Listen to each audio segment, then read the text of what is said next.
रुक कर लेते हैं फटाफट खबरों का। 30 मिनट में 33 जिलों की खबरें देखते हैं फटाफट अंदाज। राजधानी जयपुर में नेपाली युवती और एक महिला की ह्यूमन ट्रैफिकिंग का मामला सामने आया, जहां पर नौकरी लगाने के बाद नेपाल से दिल्ली बुलाकर इन दोनों को तस्करी कर जयपुर एयरपोर्ट से दुबई और कुवैत भेजा जा रहा था। लेकिन समय रहते सूचना के आधार पर जयपुर शहर में एयरपोर्ट थाना पुलिस की ओर से दोनों को मुक्त करवा दिया गया। तो मनोज कुमार शर्मा जी, जो कि SSB में पोस्टेड हैं रक्सौल बॉर्डर पर, नेपाल बॉर्डर पर, उनकी तरफ से एक व्हाट्सएप मैसेज आया कि एक नेपाल की महिला को कोई तस्करी करके via Delhi via Jaipur spice jet की फ्लाइट से दुबई में तस्करी करने के फिराक में है, जिसको समय रहते रेस्क्यू करना बहुत आवश्यक है। जिसके तुरंत बाद हमने DCP ईस्ट और जयपुर DCP ईस्ट और SHO दिखपाल जी से एयरपोर्ट से हमने बात की और उनको सारी जो डिटेल्स थी वो मुहैया कराई गई। DCP साहब का हमें बहुत अच्छा रिस्पांस मिला। तुरंत उन्होंने SHO को डायरेक्शन दिया कि इन महिलाओं को सकुशल रेस्क्यू कर लिया जाए एज सून एज पॉसिबल। तो वहीं Jaipur city transport services limited की बसों में यात्रियों को निर्बाध यात्रा करने के लिए एक ऐप लॉन्च किया जा रहा है। इस ऐप के माध्यम से JCTSL की बसों की लाइव लोकेशन, बस स्टॉप की जानकारी, बसों का रूट चार्ट और ई-टिकट भी मिल पाएंगे। तो वहां अगर उस ऐप को वो ओपन करता है तो उस ऐप में सबसे पहले तो उसे जो भी 3-4 आसपास के JCTSL के बस स्टॉप है, जहाँ पे बस आती है, वो उसे दिख जाएंगे बस स्टॉप्स। और उन बस स्टॉप्स के नाम के साथ ही उसको एक उसमें मैप भी दिखेगा कि वो वहां से, जिससे वो ये आकलन कर सकता है कि मेरे सबसे नजदीक का बस स्टॉप कौन सा है। तो वहीं राजधानी जयपुर में पार्क की जमीन पर हुए अवैध कब्जे पर बुलडोजर चला। भूमाफियाओं ने रातों रात सरकारी जमीन पर कब्जा कर लिया था और दीवार का निर्माण किया गया था, जिसे JDA के दस्ते ने ध्वस्त कर दिया।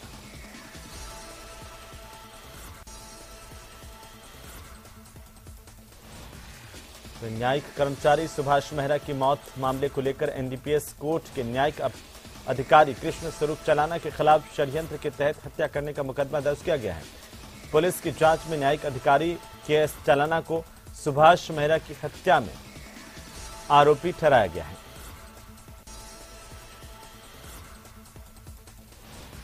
बीजेपी के प्रदेश अध्यक्ष सतीश पूनिया ने सोमवार को राहुल गांधी से 8वां सवाल पूछा। पूनिया ने राहुल गांधी से प्रदेश में बिजली को लेकर के सवाल किया है। राहुल गांधी जी से मेरा आज 8वां सवाल है और मैं याद दिलाना चाहूंगा कि उन्हीं की पार्टी ने 2018 में जन घोषणा पत्र में भी और अनेक भाषणों में भी इस बात का जिक्र किया था कि यदि कांग्रेस पार्टी की सरकार आती है तो सस्ती बिजली देंगे, अच्छी बिजली देंगे, पूरी बिजली देंगे और किसानों को कनेक्शन देंगे। आज 2.5 लाख किसान कनेक्शन का इंतजार कर रहे हैं। एक लंबी फहरिस्त है। 10,000 रुपए की सब्सिडी जो भारतीय जनता पार्टी के शासनकाल में दी जाती थी, 2.5 वर्षों तक उसको बंद रखा। आज कड़ाके की ठंड में किसान बेबस और लाचार है सिंचाई के लिए, उस ठंड के कारण मौतें भी हो गई हैं। साथ ही जो बिजली में फ्यूल चार्ज के नाम पर जो भार डाला गया, वो राजस्थान के उपभोक्ताओं को 350 करोड़ से भी ज्यादा का भुगतान करना पड़ेगा। कुल मिलाकर आज का मसला है बिजली का। राजस्थान के उपभोक्ताओं को सस्ती और पूरी बिजली कब देंगे और किसानों के लंबित 2.5 लाख कनेक्शन कब पूरा करेंगे। तो वहीं कोटा में एक कोचिंग छात्र ने सुसाइड कर लिया। लैंडमार्क सिटी में एक 17 साल के कोचिंग छात्र ने जहर खाकर के जान दे दी। मृतक कोचिंग छात्र प्रणव वर्मा शिवपुरी मध्य प्रदेश का रहने वाला था और प्रणव नीट की तैयारी कर रहा था, जो 2 साल से कोटा में लैंडमार्क सिटी स्थित एक हॉस्टल में रह रहा था। रात को 3 बजे करीब सूचना मिली कि सुधा हॉस्पिटल में इसको मृत घोषित कर दिया। मैं हो गया, इसको वहाँ से ला के मोर्चरी में एडमिट करा दिया। अब कोई अज्ञात वस्तु खाई है इसने, पता नहीं क्या खाया क्या नहीं खाया, अभी तो जांच में ही पता पड़ेगा डॉक्टर की। तो उधर कोटा में सोमवार को 2 अन्य कोचिंग छात्रों ने सुसाइड कर लिया। दोनों घटनाएं राधा कृष्ण मंदिर के पास की हैं, जिसके बाद मौके पर SP पहुंचे। दोनों मृतक छात्र बिहार के रहने वाले थे।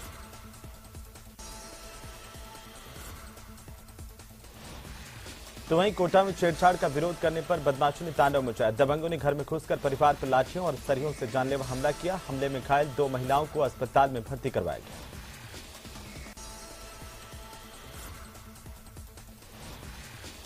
कोटा में न्यायिक कर्मचारियों ने सड़क पर उतरकर वाहन रैली निकाली और नारेबाजी कर आक्रोश जताया। न्यायिक कर्मचारियों ने कोर्ट परिसर से भीतरिया कुंड तक वाहन रैली निकाली।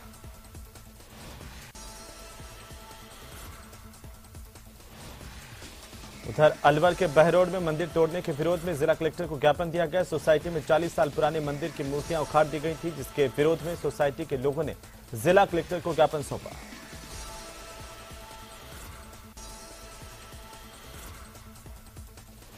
अलवर के एनईबी थाना इलाके में 200 फीट रोड पर नमन होटल के पास सड़क के किनारे खड़े एक बाइक सवार युवक को ट्रोले ने टक्कर मारी। इससे गंभीर रूप से घायल हो गया। इलाज के दौरान युवक की मौत हो गई। अलवर के एक युवा खिलाड़ी जय भगवान ने प्रो कबड्डी में युमुम्बा की टीम की ओर से खेलते हुए अपने खेल का जादू दिखाया। अपनी टीम को सेमीफाइनल तक पहुंचाया और ऐसे में उनको टीम की कप्तानी करने तक का मौका मिला। वहीं अलवर आने पर समाज के लोगों ने उनका सम्मान किया। राहुल गांधी की भारत जोड़ो यात्रा 3 दिन बाद दौसा पहुंचेगी, लेकिन दौसा स्टेट हाईवे के टोल को फ्री किया गया है। सवाई माधोपुर लालसोट मेगा हाईवे पर बगड़ी में स्थित स्टेट हाईवे के टोल को टोल मुक्त कर दिया गया है।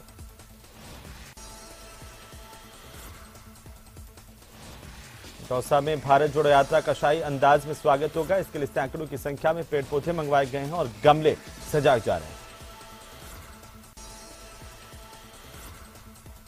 दौसा के बसवा थाना इलाके के लीलोस गांव में एक बाइक में आग लगा दी गई। पीड़ित करण सिंह ने बसवा थाने में घनश्याम गुर्जर नाम के व्यक्ति पर आग लगाने के आरोप लगाते हुए केस दर्ज करवाया।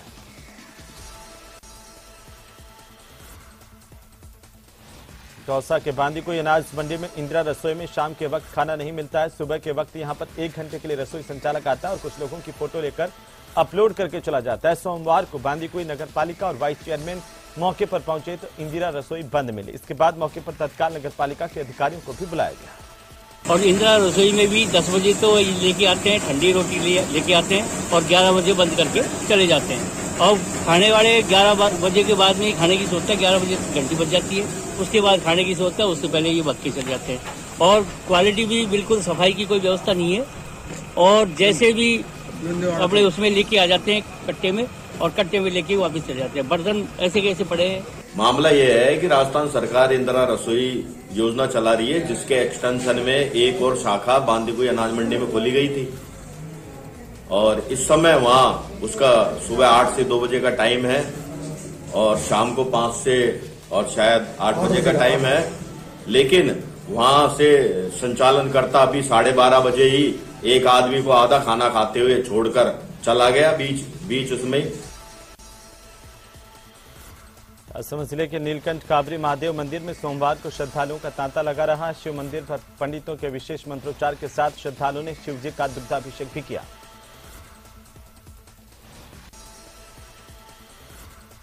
तो राजसमंद के कनावदा में मुख्य मार्ग पर हो रहे अतिक्रमण को लेकर ग्रामीणों ने जिला कलेक्टर को ज्ञापन दिया। अतिक्रमण हटाने की मांग की। इस दौरान बड़ी संख्या में ग्रामीण पहुंचे।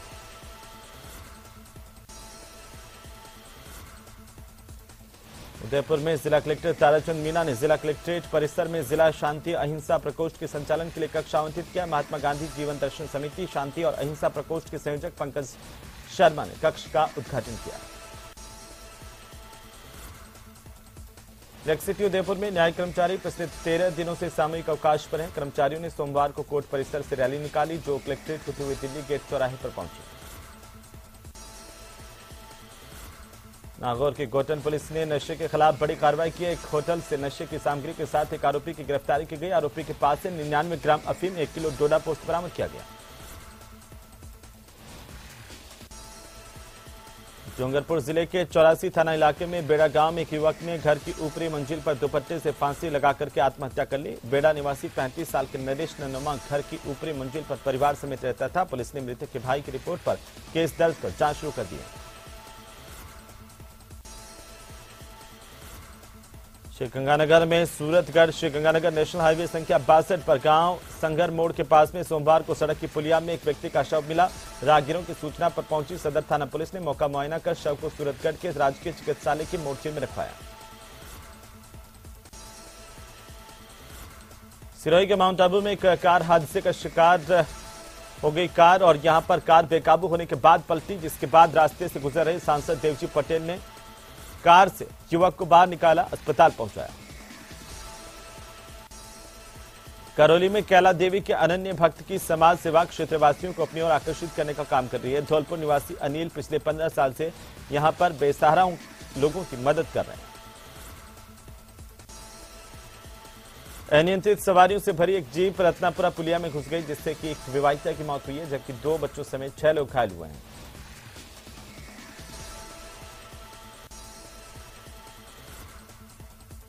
जॉन सिटी के कई कॉलोनियों में दूषित पानी से बीमार होने के मामले में कार्रवाई की मांग को लेकर भाजपा नेता शीला चंदन ने कार्यकर्ताओं के साथ हिंडौन के उपखंड कार्यालय के बाहर धरना दिया। इस दौरान उन्होंने राज्यपाल के नाम एसडीएम को ज्ञापन दिया। प्रशासन है और यहाँ पर हमारे जो परिवारवादी विधायक जी हैं, जो पूरा कुनबा लेकर बैठे हुए हैं, और प्रशासन ने लीपापोती कर दिया है, क्योंकि अगर पानी साफ ही होता तो क्यों बीमार पड़ते इतने सारे लोग। एक संग इतने सारे लोग बीमार पड़ने का तो कोई तो रीजन था, और उसमें और नहीं तो 2 लोगों की मृत्यु भी हो गई। तो सबसे बड़ी मतलब हमें इन लोगों को शर्म आनी चाहिए कि ये लोग मतलब पूरा तो कारनामा कर रखा है, पूरा मतलब भ्रष्टाचार कर रखा है हिंडौन में, और फिर भी मतलब वो सफाई पेश कर रहे हैं और लीपापोती कर रहे हैं।